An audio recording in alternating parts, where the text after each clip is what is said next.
Okay, welcome to this video, and I'm going to talk about my Akai CD3000XL, and you can see it's working perfect now. I don't know if you can see that, but there's a sample loaded.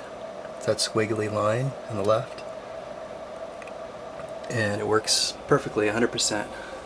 I'm really happy because the video is about fixing this Akai and about fixing electronic equipment. So quickly, what I did was, I'll show you where it was broken. If you look inside the case, you can see in this area that I'm pointing at with my screwdriver. To make a long story short, somehow there's a vent on the top of the case, and I got some liquid in there, spilled some juice or coffee or something. So right where that, I'm going to try to focus it better, right where I'm pointing at with the screwdriver, right there was spill, and it,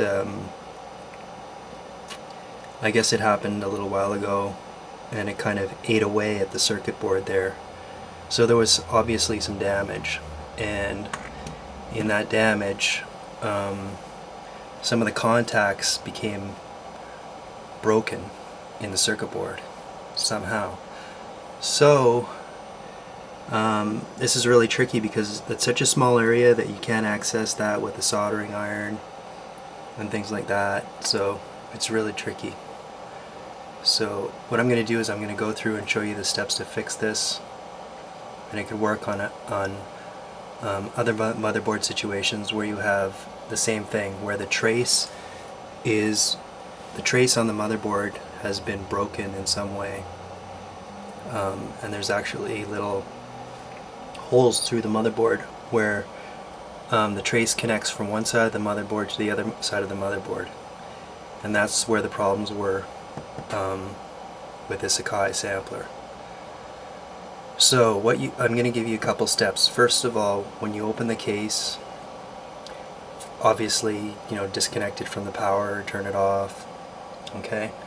So then take a bunch of different color markers, and if you see where all those wires are connected, before you take them apart, mark with a different colored wire marker where each connector goes, so that you can match it when it comes time to put everything back together again.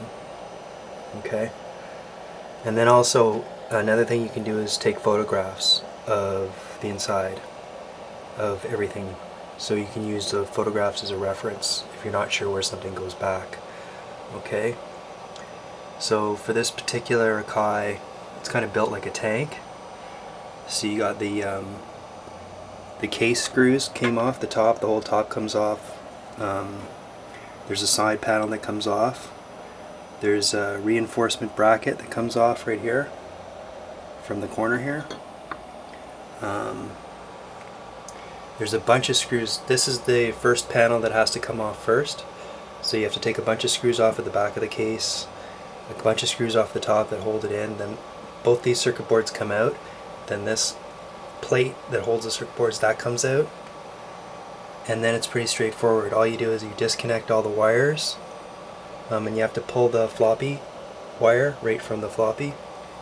If a wire is not coming off, don't force it, because it might be on, like this wire here, you can't take it off the motherboard, it has to come off where it's joined to the floppy. Okay? So, and then once this plate was off and once these boards were off, then we were able to pull the big motherboard. Now once we got the big motherboard off, what you're going to find is that on the back of the motherboard, well, here you can see, what you can do is once you have the motherboard out, you can inspect it carefully, and you can see that you have to check all of these little holes, because each of these holes is a connector, and you have to find the connector, start at each one, find it on the other side of the board, and then find where it connects. Where it connects to, like Here it shows you on the front where it connects, and then you have to find the same hole on the back, and that's where you have to test it. So basically you have a circuit tester. Let me get my circuit tester, where is it? Oh, right here. So you basically go through, on this circuit tester you put it on ohm, and then our resistance, or the ohm sign, and then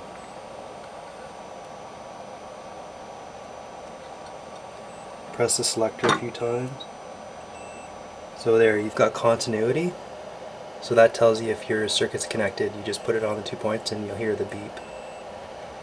So what you do is once you, I don't know if you're following me on this, but what you do is you find the hole here, each hole, go through each hole that looks corroded, like the ones that are corroded from where you spilled. Go to each one of those holes, find it on the other side, and well, when you look at it on this side, you can see by the trace where it's connected to another hole. So this one will go, say, over here somewhere. And then you find the 2 pins on the opposite side of the board. You take your continuity tester and you put it on those 2 pins on the other side of the board. And then if they make this sound, the beep, you know that it's a solid connection. So basically you go through, and I did that with all of these pinholes. And then I found 2 of the connections where there was no beeping, so there was no continuity where there should have been a contact.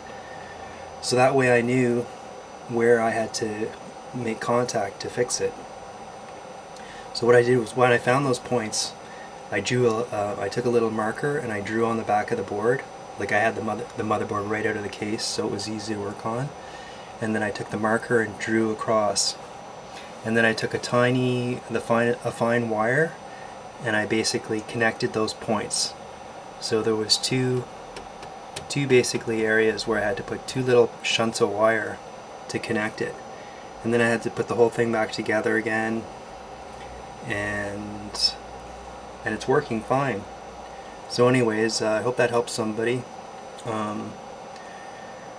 There's a lot of these circuit boards around, and I think this is a better way than replacing trace, because basically instead of replacing trace, you can find where each one of the components is connected, and then sort of, on one side you can follow it to where it goes, and then you can test the continuity if you see like a bad area of trace or whatever.